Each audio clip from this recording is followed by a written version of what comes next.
जरा सोचिए, एक ऐसा काला खजाना जो जमीन के हजारों फीट नीचे दबा हुआ है और जिसने ना हमारी पूरी दुनिया की अर्थव्यवस्था को हमेशा हमेशा के लिए बदल कर रख दिया।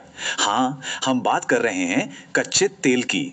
पर सवाल तो ये उठता है ना कि आखिर ये कच्चा तेल ये बना तो बना कैसे, और इंसानों को धरती के नीचे छिपे इस खजाने के बारे में पता कैसे चला। चलिए आज इन्हीं सवालों के जवाब ढूंढते हैं।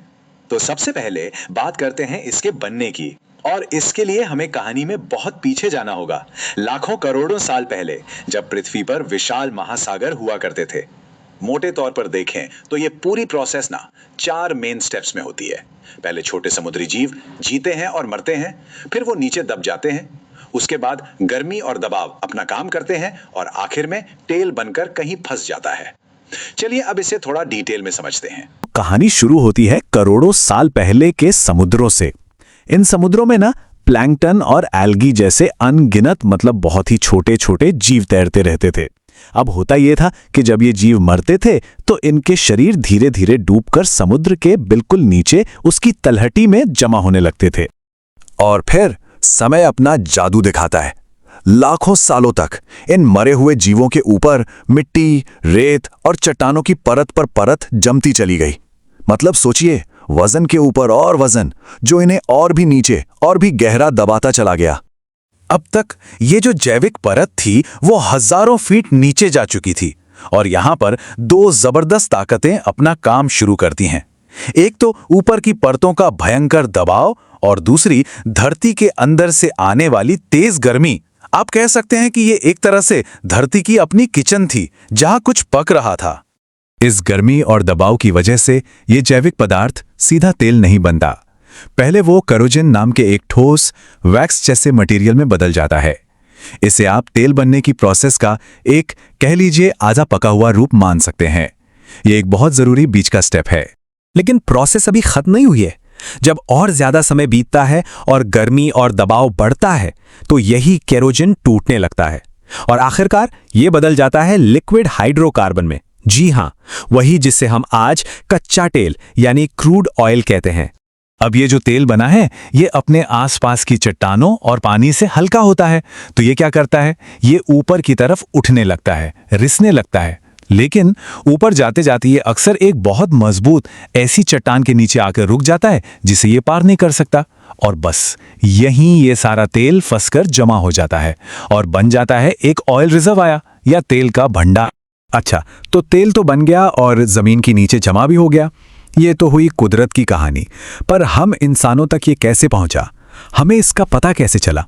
चलिए अब कहानी के दूसरे हिस्से पर चलते हैं, इस काले सोने की खोज की कहानी। तेल को खोजने का जो सफर है ना, वो बहुत लंबा और काफी दिलचस्प रहा है। मतलब पुराने जमाने में लोग बस जमीन पर निकले हुए तेल को देखते थे, और आज हम हाईटेक मैपिंग का इस्तेमाल करते हैं। बहुत कुछ बदल गया है। सदियों तक इंसानों को तेल के बारे में बस इतना पता था कि कभी-कभी जमीन से एक काला चिपचिपा सा पदार्थ रिसता है, इसे बिट्यूमेन कहते थे। लोग इसका इस्तेमाल भी करते थे, जैसे नावों पर लगा लिया ताकि पानी अंदर ना आए। पर किसी को यह अंदाजा तक नहीं था कि जमीन के नीचे इसका कितना बड़ा खजाना हो सकता है। और फिर आया साल 1859। ये एक टर्निंग पॉइंट था। अमेरिका के पेंसिल्वेनिया में एडविन ड्रेक नाम के एक शख्स ने पहली बार ड्रिलिंग करके, मतलब जमीन में छेद करके तेल निकाला। और ये सिर्फ एक कुआं नहीं था, ये एक बिल्कुल नए दौर की शुरुआत थी, एक ऐसी एनर्जी क्रांति जिसने हमारी पूरी दुनिया को बदल दिया।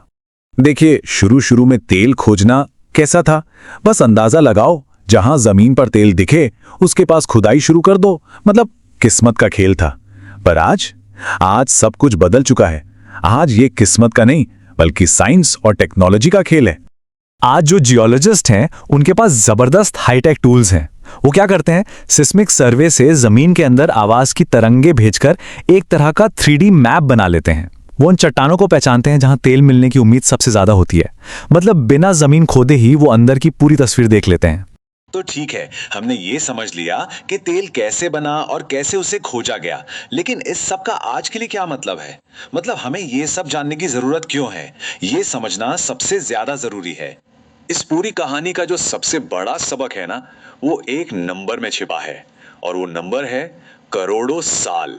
जी हाँ, इस तेल को जिसे हम इतनी आसानी से इस्तेमाल कर लेते हैं, उसे बनने में कुदरत को करोड़ों साल लगे हैं। और इसी वजह से तेल को नॉन रिन्यूएबल यानी गैर नवीकरणीय संसाधन कहते हैं। इसका मतलब बहुत सीधा सा है। जिस चीज को बनने में करोड़ों साल लगे, उसे हम कुछ 100 सालों में ही खत्म करते जा रहे हैं। जितनी तेजी से हम इसे खर्च कर रहे हैं, उतनी तेजी से ये दोबारा बन ही नहीं सकता। सवाल ही नहीं उठता। तो ये सारी जानकारी हमें एक बहुत ही जरूरी सवाल के सामने लाके खड़ा कर देती है कि अगर किसी चीज को बनने में करोड़ों साल लगते हैं, तो क्या हमारे आने वाले कल को, हमारे भविष्य को पूरी तरह से उस पर निर्भर रहना चाहिए? एक ऐसा सवाल है जिसका जवाब हम सबको मिलकर खोजना होगा।